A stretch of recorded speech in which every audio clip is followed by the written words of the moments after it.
एक औरत धूप सेक रही थी। तभी कुछ बच्चे दूर से उसे देखने लगे। उसका बॉयफ्रेंड मार्क ये सब देख रहा था, लेकिन उसने उन्हें रोकने की कोशिश नहीं की। उसने इसे ज्यादा गंभीरता से नहीं लिया क्योंकि वो बच्चे थे। मार्क की लापरवाही ने बच्चों को और शरारती बना दिया।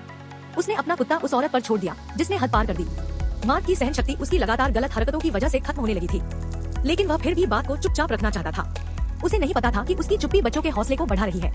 जब बच्चे जाने लगे तो उन्होंने मार्क का मजाक उड़ाया और उसे कायर कहा। बाद में जब वे कैंप लगाने लगे, अन्ना को लगा कि कोई उसे चुपके से देख रहा है। जब उसने देखने की कोशिश की तो वह शख्स तुरंत छुप गया।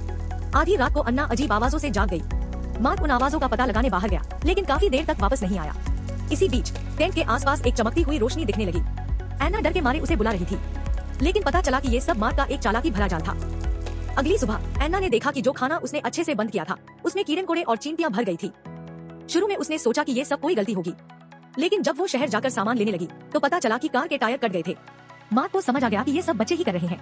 जब मार्क कार ठीक कर रहा था तो उसने सोचा कि अब बच्चों को सबक सिखाने का वक्त आ गया है। जब वो शहर पहुंचा तो पता चला कि वेट्रेस उन बच्चों को जानती है। मार्क ने उससे उसका घर का पता पूछा ताकि वह उसके माता पिता से बात कर सके। मार्क की बात सुनकर वेट्रेस का चेहरा गंभीर हो गया। उसे यकीन नहीं हो रहा था कि उसके बच्चे ऐसा कुछ कर सकते हैं। मार्क और अन्ना फिर से झील के पास लौट आए क्योंकि आज मार्क अन्ना को प्रपोज करने वाला था। तभी अन्ना को एहसास हुआ कि उसकी बैग गायब है, साथ ही कार की चाबी और उसका फोन भी नहीं मिला। उन्हें लगा कि बैग कार में ही रह गया होगा, लेकिन जब वे पार्किंग लॉट पहुंचे तो देखा कि कार गायब थी। उन्होंने टायर के निशान देखकर कार ढूंढने की कोशिश की। तभी एक तेज गाड़ी ने उन्हें टक्कर मारने की कोशिश की। मार्क कुछ कर नहीं पाया। उससे पहले बच्चे कार लेकर भाग गए और वे पूरी रात उनका पीछा करते रहे। आखिरकार मार्क ने उन्हें पकड़ लिया, लेकिन बच्चे अपनी गलती मानने को तैयार नहीं थे।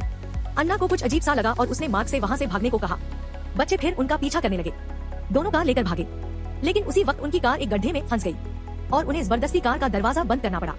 ब्रांड और उसके दोस्त वहाँ आए और कार की खिड़कियाँ और हेडलाइट्स तोड़ दी। मार्क ने कार वापस लेने की कोशिश की।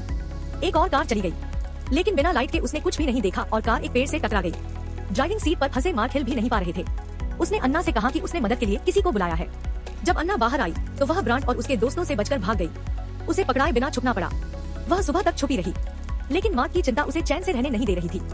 इसलिए वह उस जगह पहुंची जहां मार्क था, लेकिन तब तक बहुत देर हो चुकी थी।